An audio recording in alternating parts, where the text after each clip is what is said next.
Hi, Marilu. Thank you for being with us here today.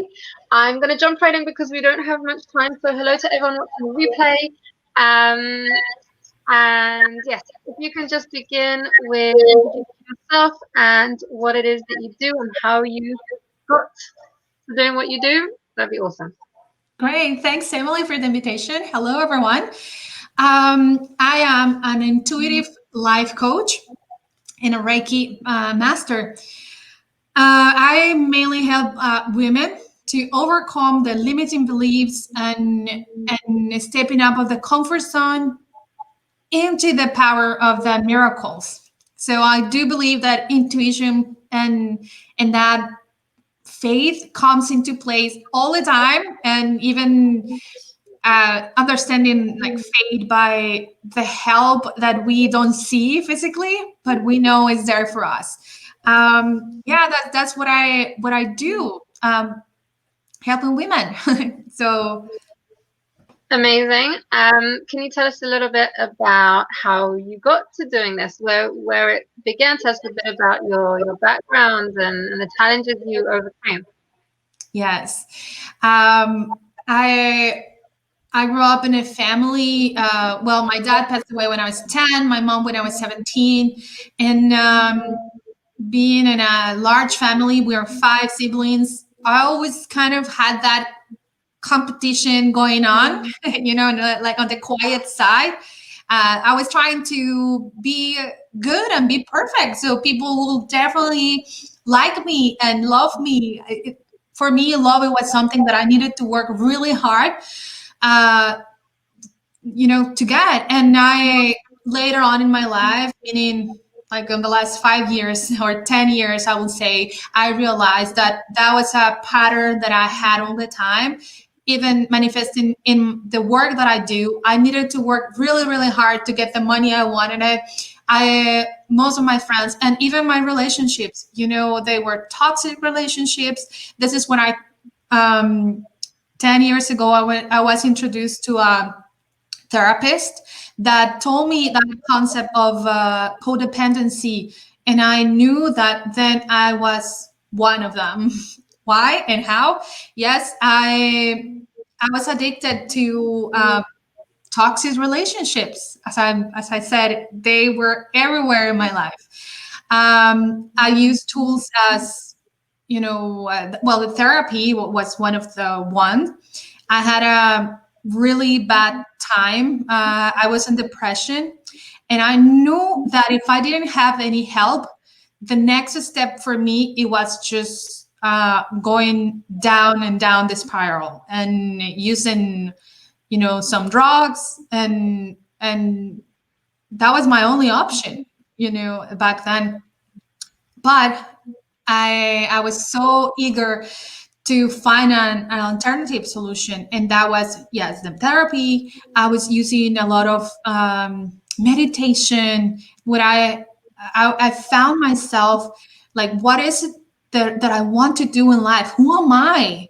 Why this is happening to me is like, I had in my mind the idea that bad things were happening to me because people were bad, and but not because I was also placing myself in those dangerous situations, and meaning I was giving away my power. And in my mind, there is nothing else that I could do to avoid other people's bad behavior. Now I know I do, and the first is not trying to manipulate other people, but controlling myself, having self-love. What do I want? What do I how can I serve people, but from not a needy way, but from a place that I am already loved. I am already enough. I also use tools as affirmations, anything that I, after I became a life coach, I understood the process of everything. It starts with our thoughts, and they become feelings, and then actions, and your actions, they're going to become habits, and there is the results. Like anything that we're seeing as our results are just the only I mean, they start in our mind.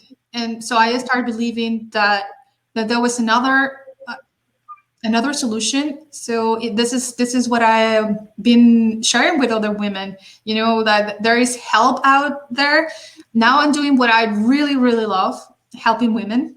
And my life, it seems like it's switch. Like I'm attracting excellent job opportunities and lovely people. And even my relationship now, I am in a stable and mature relationship. So I know that I am not into the bitter side of, resentment or guilt, but love and peace. Yeah. Amazing. I love it. I very much advocate and talk a lot about awareness and consciousness, and it's awareness of our thoughts, and then consciously choosing our thoughts and consciously choosing to shift and to, work on understanding where these thoughts came from, where we internalized them from.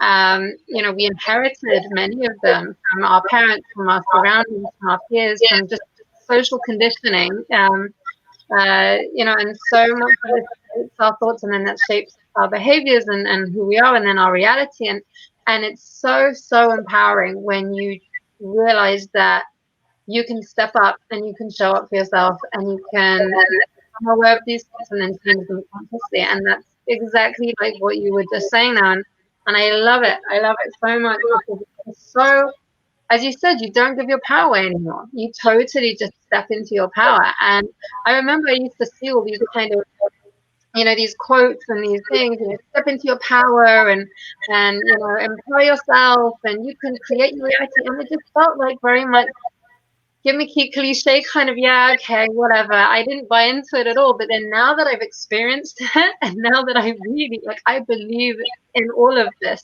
because you manifest whatever it is that you think of, you can manifest it. And I thought manifestation was yes. It's not.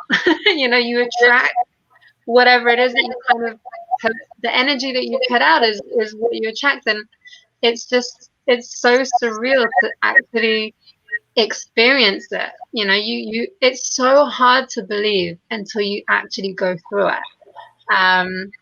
But then that's why I think that what you do, what I do, what a few of the other people that I've been interviewing as well, like this work is so important because we're really trying to like believe it.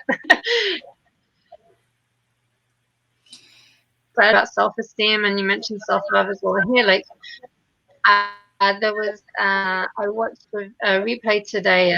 My friend Sham, she's in the group. She's a money mindset coach, and she said today, the rich get richer. We often say, oh, they get richer, they're so lucky. How do the rich get richer? They believe that they can. They believe that they can make money, and once you believe it, it comes. Like it happens. Once you believe that you can heal yourself, once you believe that you can love yourself, once you believe that you can be happy, then that starts becoming your reality. Like it starts with the thoughts, with the beliefs, and the affirmations are so powerful for that as well. It's awesome, awesome, awesome, awesome. You mentioned some kind of an aha moment that you had with the therapy, and I think you mentioned a little bit about it here with the taking responsibility. Can you talk a little bit about that aha moment? Absolutely. Yes. I was looking, it was a matter of perspective.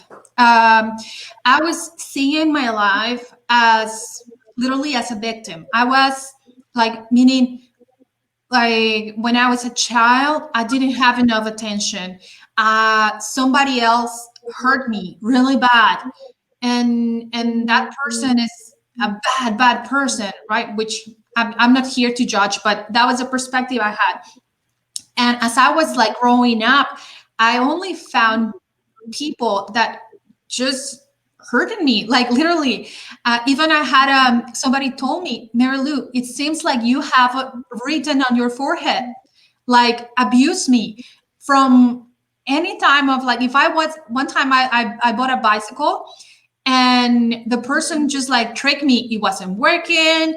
So little things like that, it was just like, what's wrong with people, like why people are so bad, I'm a good person. So playing myself as someone that couldn't do anything and people were attacking me or taking advantage of. And then I just flip that, I reverse that. It's kind of like, came to the question, why am I allowing people to treat me that way? I mean, in a loving way, I can say, I don't like when you talk to me that way. I don't think that I feel comfortable. And if the other person, it doesn't change the behavior, I can just walk away from that circumstance, right? We all do mistakes, but then it got me to the point that I could definitely walk away from the people who weren't helping me, and create new relationships with others that actually were loving to me. And same with job opportunities, they were exactly the same. My bosses, they were really abusive. They wanted me to pay nothing. I mean, they were paying like very little salary, and they want me to work a lot. So you see, it was a pattern until I say, okay, nobody else has the power to change how I think, what I do. I can't change others because deep, deep, deep, deep inside, that was a control problem. I wanted it to control the other person to like me, right? Manipulation on, I'm gonna do this, like meaning I'm gonna serve this person, maybe cook for him or for her, so she likes me or he likes me, right? That was control thing until, well, I don't need to do anything. I mean, of course, I do acts of love, but it's a result. It's not something that I'm planting there for others to like me, if that's the difference. Well, yeah, I mean, I totally relate more than you know, but it's very much a matter of, I talk about reparenting, and once we love ourselves unconditionally, we're no longer putting ourselves out there to be loved with conditions. We can love ourselves unconditionally, and then we fulfill that need. We meet that need for ourselves, and then whatever we put out from a place of love, not need and not lack. And actually, what you said like a little bit before made me really realize, this point of boundaries and protecting yourself, and you decide, who you give any power to, if at all, but stepping into the power. And it made me realize that what we learn, the thoughts and the behaviors, is in childhood. And as children, we're very much we're quite helpless in that situation. We look to our caregivers and to authority figures and to adults to look after us, to protect us, to tell us, right from wrong, and how to behave and how to navigate the world, and interact with people. And then having to, I guess I also refer to it a little bit as growing up, emotional maturity, to kind of realize,